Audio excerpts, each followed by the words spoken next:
لەنە کوردستانی خۆمانە بە زۆری لەنا منتەقەی ئیلام ئیش لەسەر دەبکراوە. ئەو ساویژی کەینان و دەفەکەت ڕائەوە دەفەکە شەهید بوو. زیاد لە 45 ساڵە دەف لە 170 ژیانی منە.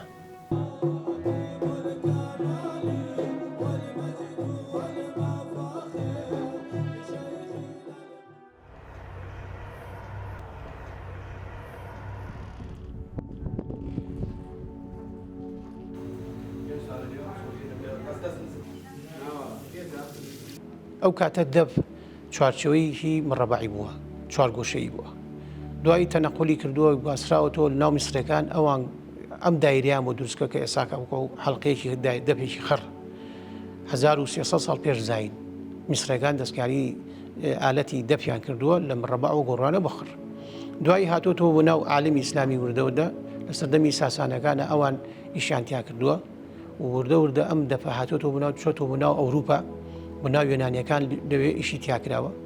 ئەمە وەکو مەسەلەیەوە لەنە کوردستانی خۆمانە بە زۆری لەنا منتەقەی ئیلام ئیش لەسەر دەبکراوە.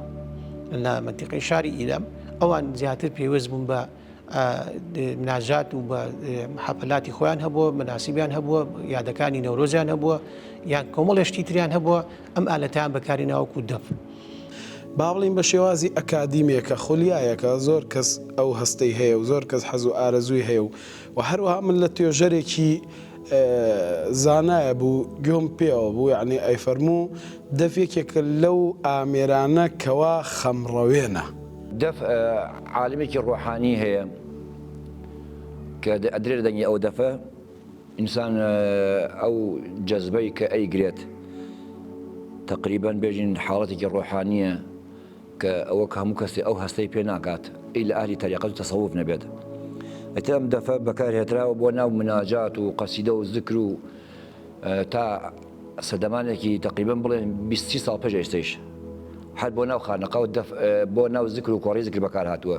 بەڵام بەداخەوە کەیسێتی زۆر بێ کە بۆ دەف بۆ بە شتێکی جیهانیەوە لە هەموو موسیقەکان بەکاری هێنن.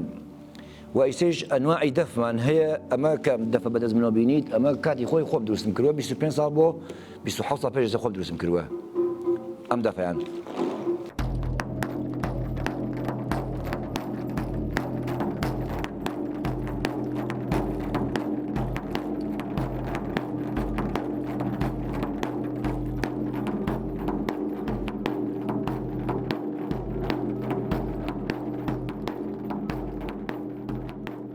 دەفشە بێ بە شێوازی خۆی بە نەغمەیە بێ بە شێوەیە بێکەوە کاریگەری هەبێ بۆ مقابلەکەت. کاریگەری چی؟ ئوسوڵەکەی بزانی، لێدانەکەی بزانی، بابەتەکەی بزانی، ئەوە نەبێتە مای تێکدان، نەزمێ بێت تاسیر لە دڵکە. دەفلێدەرش حکمەتی خۆی هەیە، ئەبێ بە تایبەت ئەو دەفلێدەرە بە قیاسی ئێمە ئەبێ ئەو دەفلێدەرە لە کاتی زکرا دەستنوێژی هەبێ، بێدەستنوێژ نەبێ. تەڵەبە بووم، فەقێ بووم، کتێبم لە ژێر دەسا بوو جاروا هەبوو وەلەو زۆر ئەمە ڕێگە پێنەدرا و با بڵین بگرە جایزش نییە ئینسان ئەمە بەکار بهێنێ. جاری وا بوو هۆش مەڕۆی و وەها خولیام هەبوو بە ئامێرە جارا بوو کتێبەکەش مەگرد هەست مەکرد، ینی بەکار ماوەر وەکو شۆم بڵی دەفێ لە ژێر دەسمایە.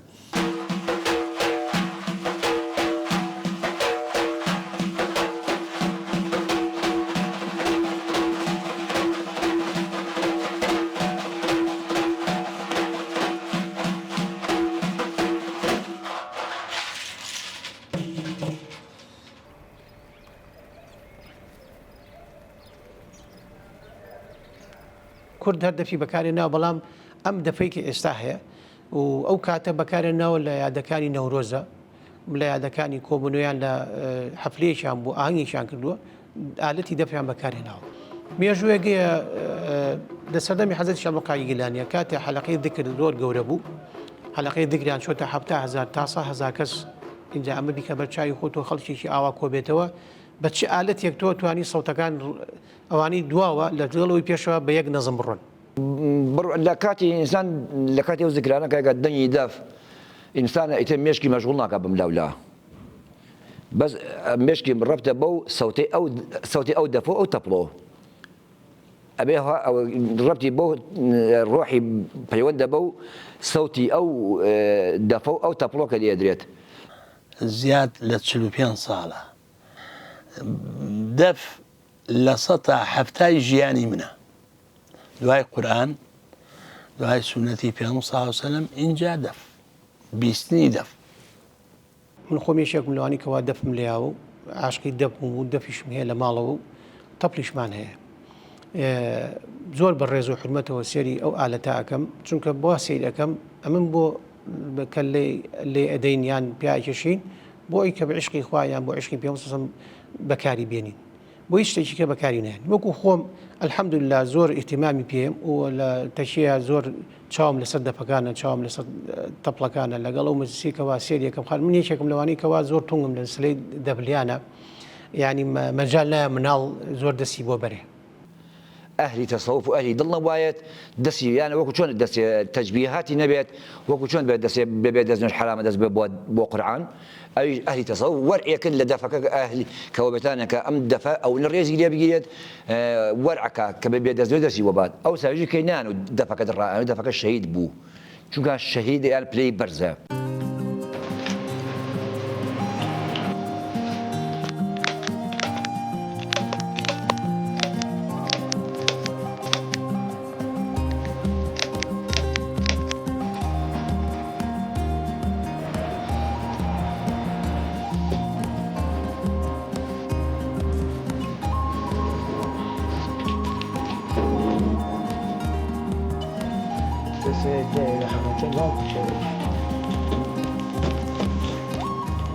هەموو تەریقەتەکان دەف بەکارێنن، هەموو تەریقەتەکان وەکو چۆنە بینی با درەختەکان ئەجوڵێنە بەلای ڕاست و چەپە، ئێمەش لاسایی ئەوواکەنە بۆی کەوا تێکەڵ بین بەو عالەمە ڕۆحیە کە لەگەڵ خوای خۆمانە قسە بکەین.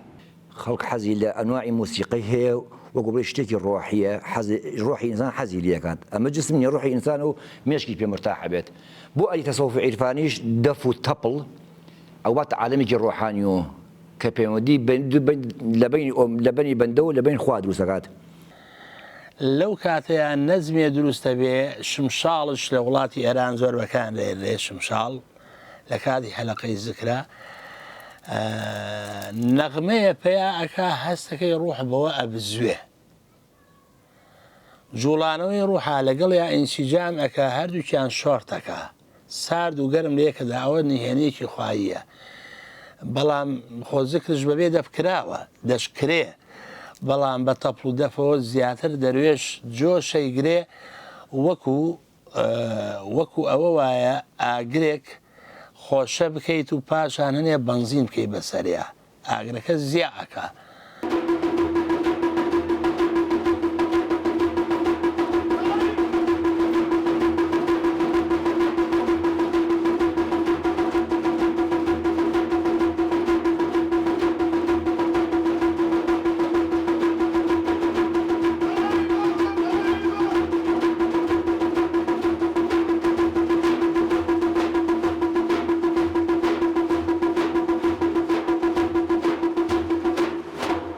ئێمە لەسەر دەفەکانمان نووسراوە کەس نەزانی، هەچ کەس بیبینێ کە کاتێ دیقەتی ڤیددیۆیەک بایان مەسەلا لە سەتەلایتەوە لە هەر شوێنێکیکەوە چای بە دەفەکانمان بکەوێت نووسراوە کەس نەزانی، ئەزانێت کە ئێمە ئەم دەفەکە لێ ئەدرێ بۆ زیکری خوای تەعالا بۆ حی ئەڵڵا بۆ یادی خوا کە کوردین و لە کوردستانین و پەیامەکەمان ئەمێ یادی خواکەین، باسی خواکەین، باسی قورئانەکەین لە ڕێ ئەم پەیامەوە ئەم دەفە لێین خەڵکانێک هێت جۆ لەم ئالەتە ئاگرێت جۆ لەم دەنگا ئاگرێتە پێشەوە.